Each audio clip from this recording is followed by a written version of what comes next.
Okay, let's unpack this. Every family searching for a new community, well, they start with pretty much the same foundational checklist, right? Right. Good schools, low crime rates, maybe a nice local park, those surface level things, the curb appeal, they're important. Sure, they matter. But if you're trying to find a place where your family can really thrive, maybe for the next 10, 15 years, you've got to look past the fresh paint. Hmm. You need to understand the historical, the economic, the structural forces that actually built that neighborhood. What's fascinating here, and maybe a bit unsettling, is that the criteria for what makes a good neighborhood, they're often entirely dictated by decisions made, sometimes decades ago, in city planning offices, government agencies. So not just organic growth. Not at all. These structural forces are rarely neutral. They dictate everything from, say, housing density and access to resources to the actual value of your home down the line. And the material we're looking at today shows pretty clearly how things like historical segregation, rigid zoning laws, modern economic pressures, how they shape and often really limit where families can successfully raise their kids. That's our mission today, then, to give you that shortcut, the deep dive into the blueprint, really, of the American neighborhood. Yeah. We're trying to move beyond just the standard real estate search filters to understand the origin story of these residential areas. Why do some places seem to foster opportunity while others concentrate disadvantage? Okay, so to understand why modern neighborhoods look the way they do, we really have to rewind a bit, back to the 19th century. That's right. Specifically, the period between about 1840 and 1890. What happened then? This was when the whole middle-class dream shifted quite dramatically. Yeah. The old idea was you might live above your shop or work very close to home. Right, integrated work and life. Exactly. That ideal completely changed. It became something entirely different. Well, the industrial city was booming.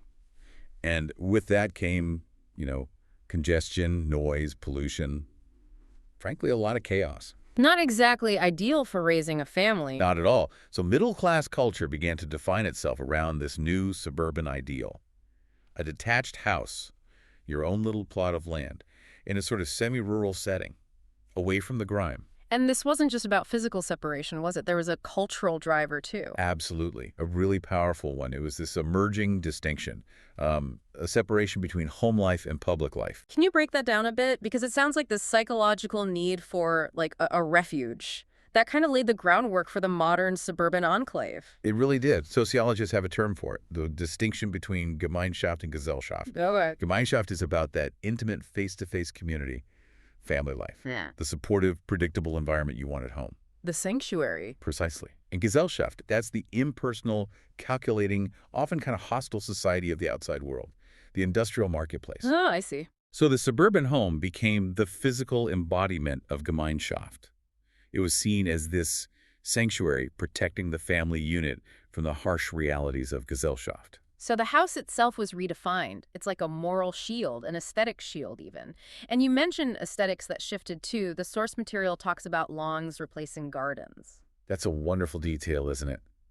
Between roughly 1825 and 1875, something really interesting happened, largely thanks to the invention of the mowing machine. The lawnmower changed culture. In a way, yes. The American middle-class yard lost its purely utilitarian function. It stopped being primarily a place to grow vegetables or herbs you needed. Right. And it became purely decorative, a symbol of leisure, of order. Having this manicured lawn signaled that you had the wealth and the stability to maintain this completely non-productive patch of green. Reinforcing that visual barrier between the home sanctuary and the messy working world outside. Exactly. It was all part of building that separation. But this sanctuary, this suburban dream, it was only really accessible if you could travel relatively long distances quickly and affordably. Correct. And this is where technology wasn't just facilitating growth, it was fundamentally restructuring cities and, crucially, segregating them. How so? Well, the real game changer was the electric streetcar. Before about 1888, you had horse-drawn systems, which were slow, cumbersome, Right. limited range. Very limited. But once the electric trolley arrived, capable of going up to, say, 14 miles per hour, especially in that period between 1888 and 1918, it just blew things open. 14 miles an hour sounds slow now, but back then. It was revolutionary. It opened up what historians call a vast suburban ring. This radial expansion meant the new industrial city could physically segregate itself by class and by economic function. Because people with means could afford the fare and the time to commute further out? Precisely. The streetcar literally moved the middle and upper classes away from the dense, mixed center, leaving the inner city increasingly to immigrants and the working poor. The city structure itself became segregated, encompassing an area maybe 3 times the size of the old walking city. And this geographical separation, which technology enabled, it was then actively reinforced, even mandated by federal policy. This is where we hit probably the most crucial and frankly damning insight in our sources for understanding modern neighborhood inequality: government-sanctioned segregation. You're talking about the Federal Housing Administration, the FHA. Exactly. And this is vital context for families today. FHA policies starting in the 1930s didn't just, passively accept existing segregation. They demanded it. They wrote discriminatory attitudes directly into public policy. How did they do that? Through loans? Through underwriting standards for loans, yes.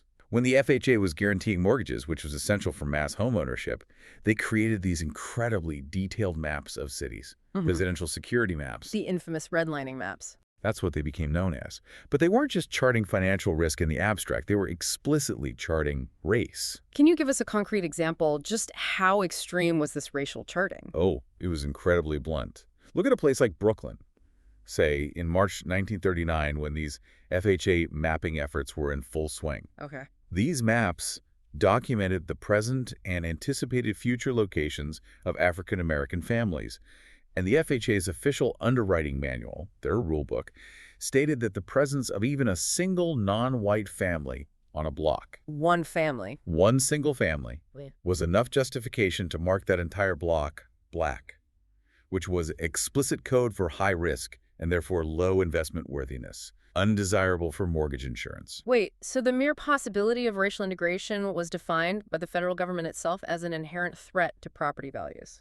That's exactly right. The FHA explicitly refused to insure housing projects that allowed for what they called mixed occupancy. They wouldn't back integrated housing? Correct. They operated on this firm institutional belief, stated in their manuals, that if a housing project integrated, it would inevitably and rapidly become either all Negro or all white. Usually they feared the former. So this wasn't just reflecting bias, it was actively enforcing segregation. It was an active mechanism designed to create and protect the white middle-class suburban dream.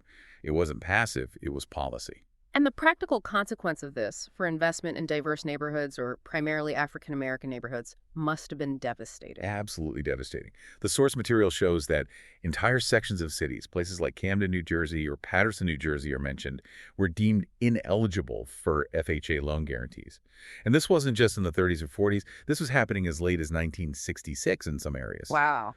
When the FHA, which was the central engine for home financing for decades, withdrew its support, banks naturally followed suit. Why would they take the risk? Right, no federal backing. So property values in these redlined areas plummeted. It became nearly impossible for residents to get loans for buying, selling, or even renovating their homes. This created a vicious cycle of disinvestment that has permanently depressed the quality of life and resource availability in many of these neighborhoods right up to today. What's particularly, shocking or maybe revealing is that the FHA experts, the people making these policies, they apparently continued this even when data started showing their core assumption was flawed. This is where you really see the structural rigidity, the inertia of policy. Between about 1945 and 1952, several studies were published, in professional planning and real estate journals. Yep. And these studies explicitly refuted the FHA's foundational belief that African American ownership inevitably caused property values to decline. What did they find instead? Well, because there was such an acute housing shortage for African Americans at that time, they were confined to very limited areas due to discrimination when integration did happen. Demand in those newly opened areas was intense. Basic economics. High demand, limited supply. Exactly. So this research actually demonstrated that neighborhood home prices often increased significantly, sometimes by 60 to 100% within just a few years of integration happening. So the exact opposite of the FHA's rationale. The exact opposite. Some housing experts at the time were openly dismissing the old FHA axiom. Yet despite this evidence, the FHA policy remained largely unchanged for decades. Incredible. It ensured that the segregated foundation of the American residential landscape wasn't just built, It was set in stone by federal policy. That structural inertia, it's really something. It shows how policy, once it's established, can just keep rolling long after the facts that supposedly justified it have been disproven. So if these macro historical forces drove the initial separation, the modern economy seems to have only amplified that divide. That brings us pretty squarely into the present day, doesn't it? We might have formally gotten rid of redlining maps, but we've arguably traded them for what some of our sources call winner-take-all urbanism. Winner-take-all urbanism. Okay, what does that mean in practice? It means the geography of neighborhood success today is defined overwhelmingly by economic segregation. It's driven by the intense concentration of highly educated, high-earning individuals in specific areas. So we're talking about high-income households clustering together, geographically separating themselves from households living below or even near the poverty line. Precisely. And a key driver here is what Richard Florida termed the creative class. Right, the knowledge workers, tech workers, artists, professionals. Exactly. These are the highly educated, often highly mobile, and generally the most economically advantaged workers in our society. And they possess the greatest ability to choose where they live. And where do they tend to choose? They tend to concentrate in what we call superstar cities places with highly productive economies, or sometimes in revitalized downtown cores. They cluster where the best jobs and amenities are. And this concentration creates intense competition for space, right? Driving up housing costs. Through the roof. This clustering creates a fierce competition for desirable housing, pushing prices way up. And that feedback loop, that's the essence of this winner-take-all urbanism idea. That's it. As the highly paid professionals move in, they bid up housing prices, sometimes astronomically.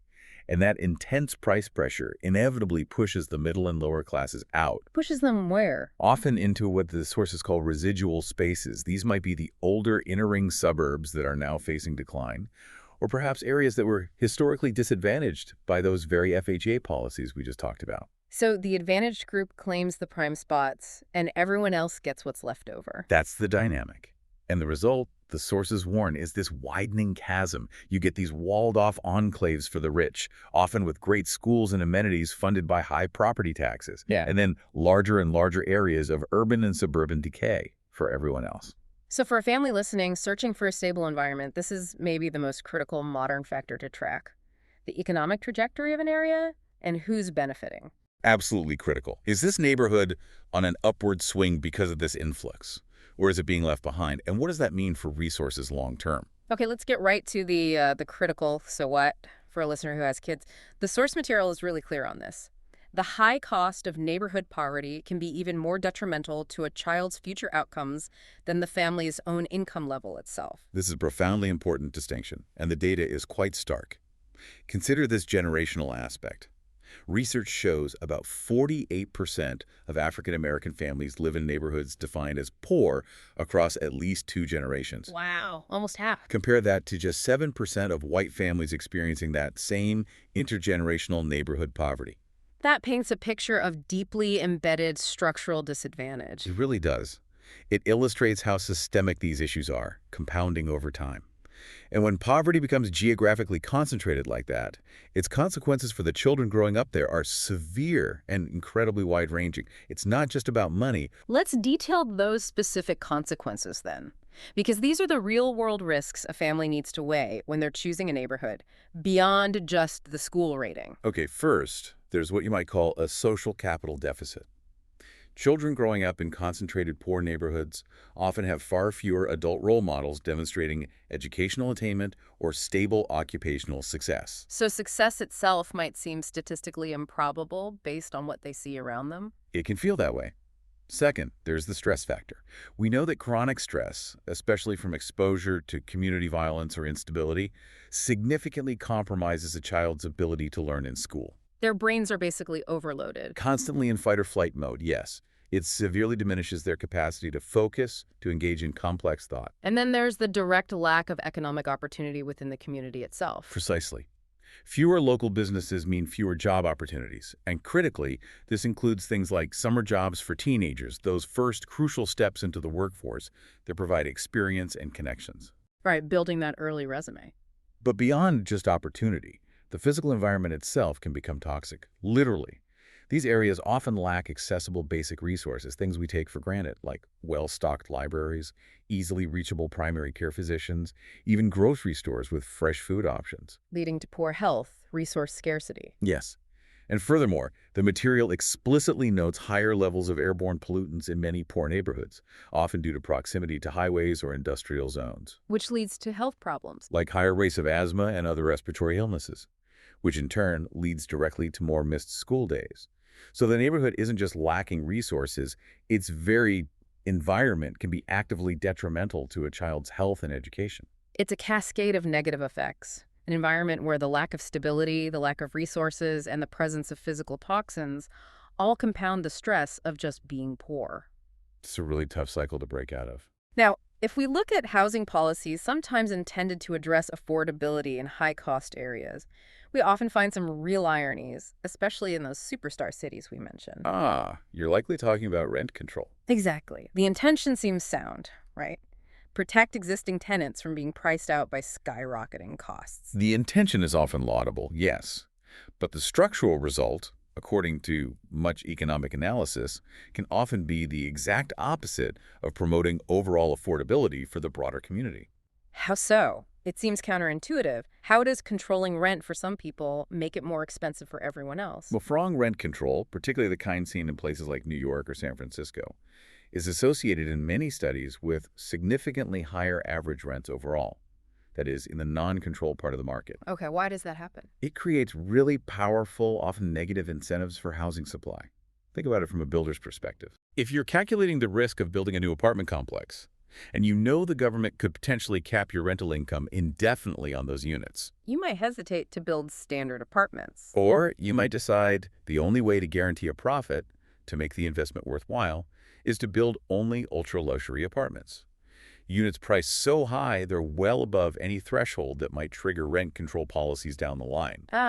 So it discourages the construction of new middle-income or moderately priced housing. Precisely. It shrinks the supply of new, non-luxury housing stock, which means everyone else who doesn't have a rent-controlled unit is now competing fiercely, bidding against each other for the diminished pool of available market-rate apartments. And that scarcity drives up the market rates for everyone not covered. Exactly. It squeezes the middle class out entirely from both ends. They can't afford the new luxury units, and the competition for older, non-controlled units becomes intense. Paradoxically, some studies even suggest strong rent control can contribute to increased homelessness because there are fewer affordable market rate options available over time. So these policies, combined with the general high cost of housing in superstar cities, are essentially leading to the disappearance of middle-class neighborhoods altogether in some places. It reinforces that geographic sorting, that economic segregation we were just discussing. It makes it harder and harder for families of moderate means to find a foothold. So these big economic forces and the legacy of historical segregation we've talked about, they don't just exist in the abstract. They get physically embedded into our neighborhoods through the tools of design and zoning. That's right. When a family is driving around evaluating a potential neighborhood, they need to look closely at how that area was actually intended to function by its original planners, or how zoning dictates its function now. And for much of the 20th century, that intention was shaped by what was called orthodox planning.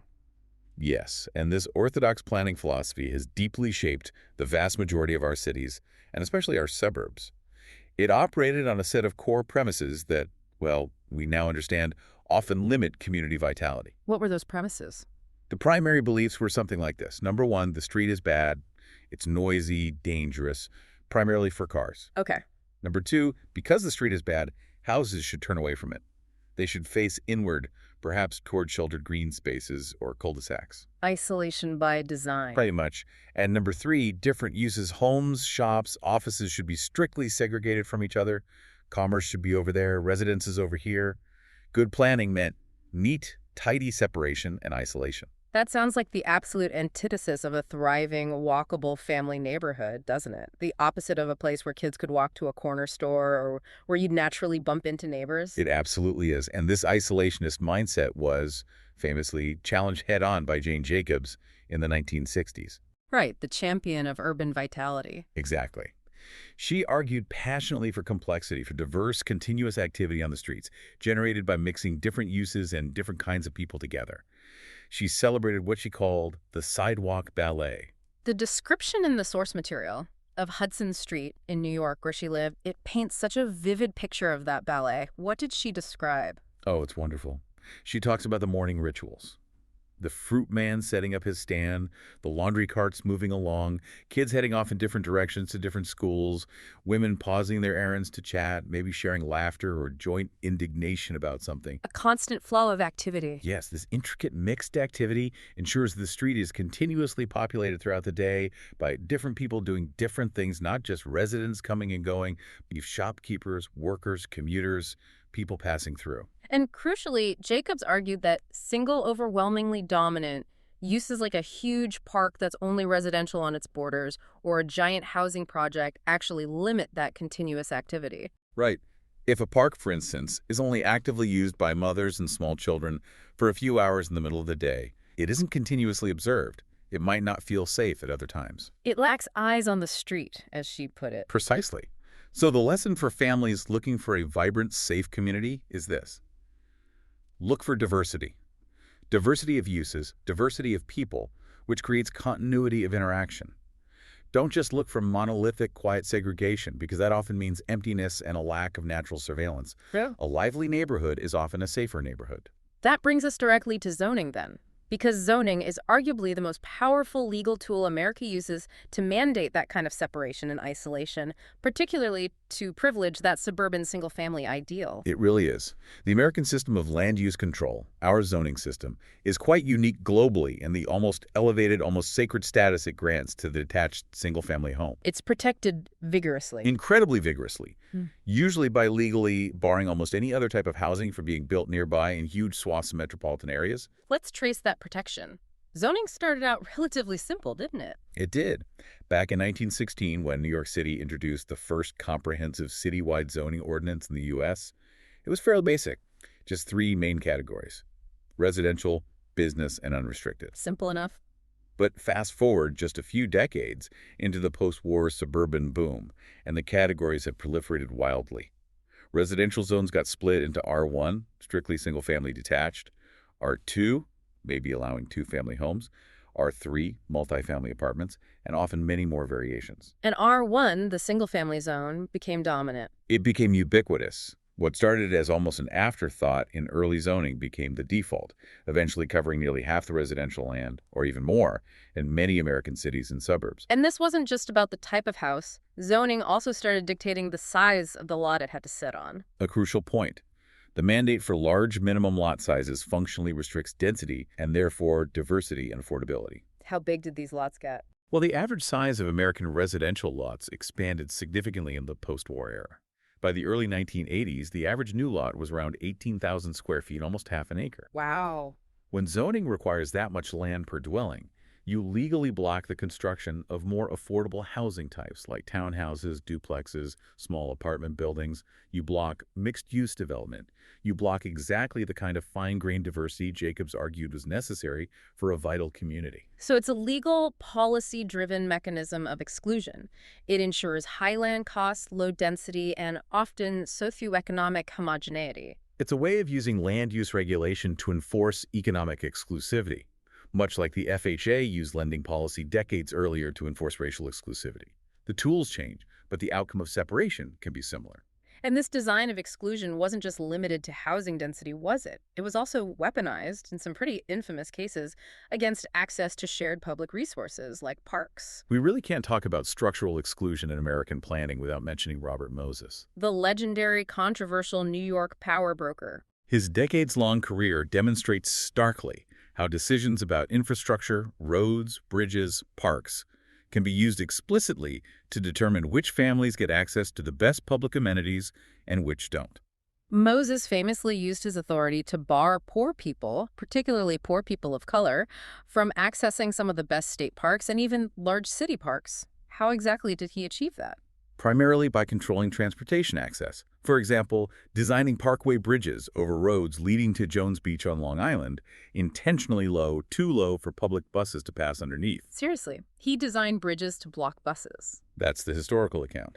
He ensured that these premium parks, often located far from low-income inner-city neighborhoods heavily reliant on public transit, were only practically accessible to people who owned cars. Which at the time largely meant the white middle and upper classes. Precisely.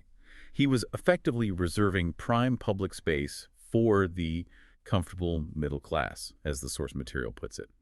This reveals a philosophy where resource allocation, deciding where to spend millions on building new exclusive parks, while perhaps neglecting smaller, vital parks in poorer neighborhoods, is just as important as the zoning code itself when you're assessing a neighborhood's true equity and viability for all families. That is a staggering example of how infrastructure policy becomes social policy, defining who gets access to resources. The contrast is so clear when you look at much earlier examples of planned exclusive residential areas, like Gramercy Park in New York City. Right. Gramercy Park is noted in our material as a very early example of deliberate city planning, creating this serene, controlled, private enclave specifically for residents who could afford that key accessed isolation and exclusivity right in the heart of the city. It's like the ultimate physical realization of that Gemeinschaft ideal we talked about earlier. Exactly. Yeah. A perfectly controlled, private space, walled off from the perceived chaos of the surrounding Gesellschaft. It represents that impulse for separation in its purest form. Okay, so after all this history, zoning, economics, when a family finally drives into a potential neighborhood, the result of all these forces presents itself immediately. Right there on the street, in the appearance of the homes, we call it curb appeal. And neighborhood perception is incredibly critical. Curb appeal acts as a powerful, visible proxy for things like neighborhood stability, shared investment, maybe even a shared social contract among residents. So if an area looks run down, If the vicinity looks neglected, if the front of a building is in obvious disrepair, if lawns are overgrown, prospective tenants or buyers might just keep driving. It signals potential problems. what are the specific practical things that signal the opposite, that signal stability through curb appeal? Well, the material points to really basic maintenance as key. It's things like trimming the shrubbery so it doesn't block paths or look chaotic, keeping the lawn mowed, making sure the front porch or entryway is in good repair, maybe a fresh coat of paint. Simple stuff, but telling. Very telling. These actions signal a shared commitment among residents to maintaining certain standards. And for families prioritizing long-term stability, seeing that collective upkeep can be a significant positive factor. Okay, let's move inside the house itself. The internal environment is also changing, adapting to new family needs and preferences. We're seeing some specific generational shifts, particularly in highly valued features like kitchens. Yes, definitely. The focus seems to be shifting away from older ideas of formality. For instance, when staging homes for resale now, real estate agents often note that both Gen Xers and Gen Yers or millennials, they tend to prioritize minimal items on the kitchen counters. A clean, uncluttered look. Right, a very clean aesthetic. And interestingly, both groups seem to agree that a formal dining room is a relatively low priority. Suggesting less emphasis maybe on structured separate meals and more on integrated open living spaces. That seems to be the trend. More casual, connected living. But their specific must-haves or luxury tastes diverge a little. They do, subtly. The sources mentioned Gen Xers often see stainless steel appliances as sort of a baseline marker of quality and modernity, Okay. whereas Gen Yers, or millennials, might prioritize slightly different amenities, like having a dedicated wine fridge built in. Little differences. Little differences, yeah. But they reflect these evolving domestic priorities, where perhaps convenience, personalized leisure, and maybe a certain aesthetic are highly valued by modern families. Now let's talk about something really fascinating, maybe even paradoxical, related to the internal home environment and child development. It's detailed in the source material and presents a kind of riddle about books, reading, and test scores. Yes, this is truly one of the most thought-provoking findings for families, I think. The research correlation, as presented in one of our key sources, is this. A child having many books physically present in the home correlates strongly with that child achieving better school test scores later on. Okay, that makes intuitive sense. A house full of books sounds like an education-focused environment. Right. But here's the paradox.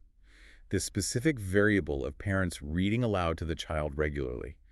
That action, in this particular research analysis, did not show the same strong independent correlation with higher test scores. Wait, run that by me again. We're constantly told, practically bombarded with the message that reading to your child is the single most important thing you can do for their literacy and success. I know it feels completely counterintuitive. Are you saying the mere static presence of the books on the shelf matters more than the active engagement of reading them together? The research cited suggests that, statistically, the presence of numerous books is a stronger predictor of test scores than the frequency of parental reading aloud.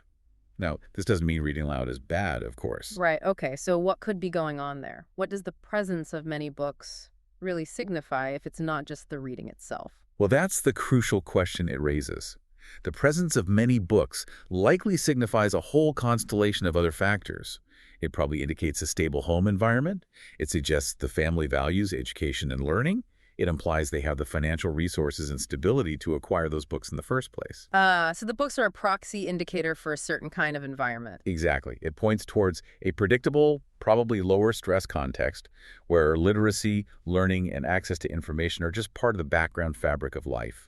So perhaps it's the overall stability and educational orientation of the environment, the structure of the home life that has a more profound, lasting impact on long-term academic outcomes than any single specific short-term activity like reading aloud for 20 minutes a day. That actually makes a lot of sense. It aligns with everything we've been saying about stability and predictability fostering success.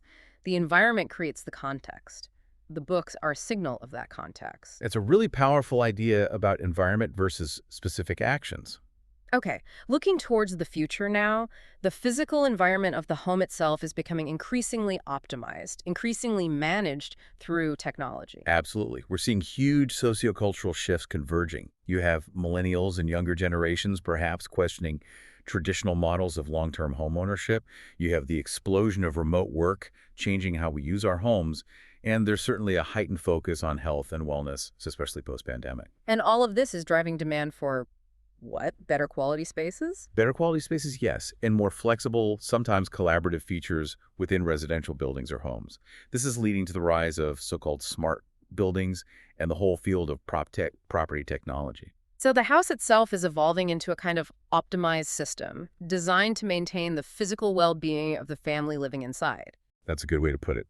Smart buildings use networks of sensors and advanced technology specifically to prioritize occupant comfort, health, and well-being. How does that manifest? It shows up in systems that automatically monitor and adjust key environmental factors. Things like indoor air quality, constantly checking for pollutants like CO2 or VOCs, and ensuring optimal ventilation. Right. Temperature is finely controlled room by room. Lighting levels adjust automatically based on time of day or occupancy to minimize eye strain and support circadian rhythms. It's about creating an optimally healthy indoor environment. It sounds like the modern technological equivalent of creating that Gemeinschaft boundary we talked about earlier, using tech to shield occupants from external stressors. In many ways, yes. And this integration also enhances basic safety and security through advanced monitoring systems, leak detection, things like that. It's about using technology to provide a baseline of comfort, health, and security within the home's walls. So in a world where families are maybe increasingly concerned about environmental stressors, pollution, resource quality, the technology within the walls is potentially becoming just as critical a consideration as the resources outside the walls. It seems to be heading in that direction, definitely. Yeah. The definition of a quality home environment is expanding. #tag outro. So wrapping this all up, what does this really mean for you, for the listener, as you're out there searching for the best neighborhood for your family? I think the key takeaway from this deep dive has to be this. You're not just buying a charming house with a nice yard. No, not at all. You're buying into a comprehensive, often invisible social and economic system that's been centuries in the making. And the foundational lesson, really, is to look beneath that surface appeal. You need to understand the historical legacy. How did policies like FHA redlining shape this area's resources and demographics? Is there a legacy of exclusion or resource deprivation you need to be aware of? Right, and look at the rules governing it now. Exactly. Recognize how zoning works in this town or city, especially that vigorous protection of the detached single-family home, often on large lots. How does that limit the density, the diversity, the mix of uses that Jane Jacobs told us are necessary for true neighborhood vitality? Does it lock in high costs and exclude people? And be critically aware of the current economic pressures, too. Yes.